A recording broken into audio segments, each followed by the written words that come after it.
오늘 우리에게 주신 하나님의 말씀은 마가복음 3장 31절에서 35절입니다. 그때 예수의 어머니와 동생들이 와서 밖에 서서 사람을 보내어 예수를 부르니 무리가 예수를 둘러 앉았다가 여짜오되 보소서 당신의 어머니와 동생들과 누이들이 밖에서 찾나이다. 대답하시되 누가 내 어머니이며 동생들이냐 하시고 둘러 앉은 자들을 보시며 이르시되 내 어머니와 내 동생들을 보라. 누구든지 하나님의 뜻대로 행하는 자가 내 형제요 자매요 어머니이니라. 아멘. 오늘도 한 주의 일상의 삶을 주님의 말씀으로 또 기도로 시작하시는 성도님들에게 하나님의 알맞은 은혜와 또 하나님의 은총으로 함께 하시기를 간절히 소망합니다. 과거 우리나라는 가족 중심의 공동체였습니다. 증조 할아버지 혹은 할아버지로부터 시작해서 손자, 증손자까지 3, 4대가 모여서 살았죠. 하지만 현대 사회에는 어느 정도 성인이 되면 살던 고향을 떠나게 되고 타 지역이나 혹은 독립해서 정착하다가 결혼하고 핵가족을 이루게 됩니다. 그러고 나면 명절이나 결혼식 또는 장례식장과 같은 큰 행사를 제외하고는 한자리에 모이기가 쉽지 않습니다. 어떤 형제는 파주에 살고 어떤 형제는 부산에 살고 어떤 형제는 해외에 산다면 한자리에 모이는 것이 쉽지가 않은 것이죠. 서구의 가정은 오래전부터 그렇게 모여 사는 공동체가 아니었습니다. 어떤 가정의 아들은 LA에 살고 또 어떤 가정의 아들은 또 워싱턴에 살고 또 어떤 가정의 아들은 또 밴쿠버에 사는 그렇게 멀리 떨어져 있을 때 정말 중요한 때가 아니고서야 만나기가 힘든 그런 가족 체계를 만들고 있습니다. 하지만 예수님 당시 사회에는 이런 일들은 있을 수 없는 일들이었습니다. 예수님 시대의 가족 간의 유대는 정말 지금 우리가 생각하는 것보다 훨씬 더 단단하고 밀집되어 있습니다. 자녀들이 부모와 가까이 살고 때로는 심지어는 같은 집에 사는 것이 정상이었습니다. 가족 단위가 곧 사업에 다닐 때가 많이 있어서 가족끼리 모든 것을 공유했습니다. 게다가 유대인 가족의 끈끈한 유대 관계는 단순히 그런 사회적인 모습뿐만 아니라 하나님이 주신 사고방식이자 삶의 방식이었습니다. 그래서 가족에 대한 그런 충성과 유대의 관계는 하나님과 이스라엘 공동체에 대한 그런 관계를 구체적으로 실현하는 장소가 이 가정이었습니다. 이런 가족 간 유대는 안식의 준수, 또 음식을 먹는 규례와 같이 유대인의 정체성을 상징하는 그런 것들과 동일선상이 있을 정도로 아주 중요한 그런 법으로 생각했습니다. 하지만 예수님은 그런 유대인들의 정체성의 핵심을 이루는 그런 율법들과 관례들을 흔드는 말씀들을 많이 하십니다. 오늘 본문도 이 유대 전통 가정을 흔드는 그런 말씀을 하시는 거죠. 우리는 지난주 금요일에 예수님이 귀신의 힘으로 기적을 행하고 귀신 들린 모습으로 그런 기적을 행한다라는 소문을 듣고 친족들이 예수님을 붙잡으러 나왔다라는 말씀을 들었습니다. 예수님이 미쳤다고 생각한 것입니다. 그리고 오늘 본문에 이어서 예수님의 어머니와 형제들이 찾아온 겁니다. 하지만 예수님의 주변에는 사람들이 많이 있었고 또 예수님의 가족들이라고 해서 그 사이를 비집고 들어가지 못하고 밖에서 주님을 부를 수밖에 없었습니다. 무리가 예수를 둘러 앉았다가 여짜오되 보소서 당신의 어머니와 동생들과 누이들이 밖에서 찾나이다 라고 말하는 것입니다. 그래서 여기서 보면 예수님의 아버지가 나오지 않지요. 그러니까 예수님은 아버지인 요셉을 일찍 여의고 또 홀로 이 가장의 역할을 이 집안에서 장남의 역할이 가장의 역할이었기 때문에 그런 책임을 지는 삶을 아마 30세가 될 때까지 하지 않았을까 이렇게 보고 있습니다. 그러니까 예수님께서 30살에 출가하시기 전에 동생들을 돌보고 또 동생들은 이제 형님으로 모시고 또 아버지로 여길 때도 있었고 가정의 기둥과 같이 여기면서 그 가정을 지탱해 나갔을 것입니다. 그러니까 예수님이 어린 시절에 이 동생들을 얼마나 인자하고 또 사랑의 모습으로 되있겠습니까? 근데 갑자기 출가하셔서 사람들의 이목을 끌고 또 어떤 소문을 들어보니까 예수라는 청년이 병을 고쳤다라는 소문이 들리고 또 어떤 때는 귀신 들렸다라는 소리가 들리고 또 어떤 때는 그 청년이 미쳤다라는 소문을 들은 겁니다. 그래서 예수님의 동생들은 그 오랫동안 같이 해왔던 그 형이 과연 정말로 그렇게 정신이 나가 있는지 한번 확인하고자 또 혹이라도 그렇게 살아가고 있다면 그를 설득하고자 이 어머니까지 모시고 온 것으로 보입니다. 예수님께서 33절에 누가 내 어머니이며 동생들이냐라고 말씀하는 겁니다.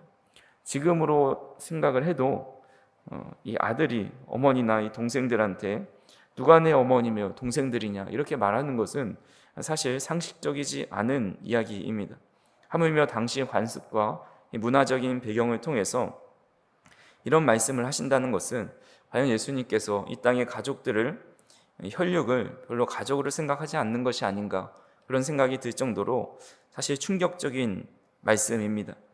그러니까 유대 사회에서 가족은 단순한 혈연 공동체를 넘어서서 그 사람의 존재의 뿌리이자 정체성을 결정하는 핵심입니다.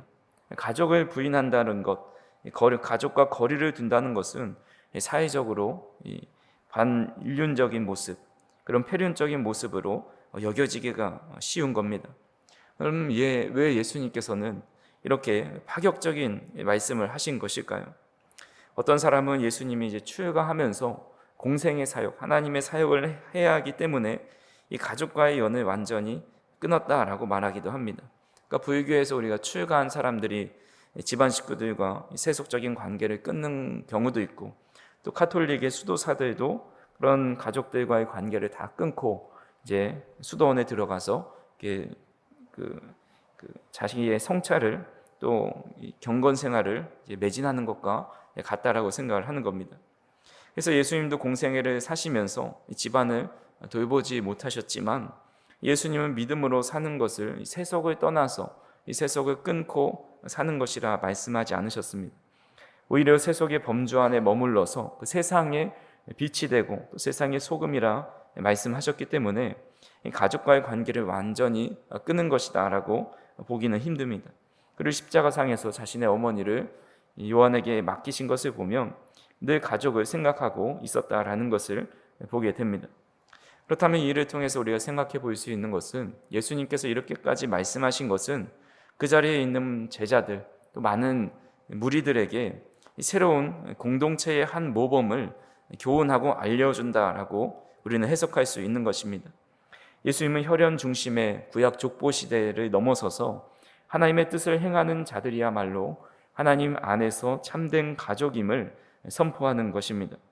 그래서 한 주석에 따르면 예수님은 육신의 가족을 무시하신 것이 아니라 이 제자도와 하나님 나라의 관계가 혈연을 초과해서 그 관계를 초월하는 혈연을 초월하는 그 관계를 가진 것이 바로 제자도의 모습, 하나님과 이 자녀, 예수님과 제자의 관계다라는 것을 강조했다라고 주장을 합니다.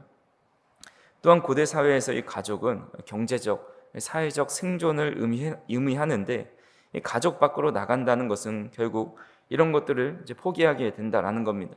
하지만 예수님은 하나님 나라 안에서의 영적 가족이 육적인 가족보다 더욱더 안전하고 또 영원하다라는 그런 새로운 영적 소속을 만들어주는 것이다라고 보고 있는 것입니다. 그런 의미로 35절에 이렇게 말씀하는 겁니다. 같이 한번 읽어보겠습니다. 누구든지 하나님의 뜻대로 행하는 자가 내 형제요 자매요 어머니이니라. 아멘. 많은 사람들이 유명한 사람들의 친구가 되고 싶고 지인이 되고 싶어하고 사업의 파트너가 되고 싶어 합니다. 그래서 정치권에서는 유력한 자를 지지하고 또 후원해주고 가깝게 지내려 합니다. 유명 스포츠 스타나 가수들도 찾아오는 사람들이 참 많이 있습니다. 어떻게든 연결고리를 만들어서 친분을 쌓기를 원하는 것이죠. 만약에 우리의 힘으로 주님과 예수님과 형제가 되고 자매가 되려면 얼마나 큰 노력을 해야 할까요? 아마 어떤 노력으로도 우리는 예수님과 가족이 되기는커녕 친구도 또는 마주 대할 수조차 없는 사람들입니다. 하지만 주님께서 친히 우리에게 내 형제요 자매요 어머니라 말씀합니다. 이후로는 종이라 말하지 않고 내가 친구라 말하겠다 말씀합니다.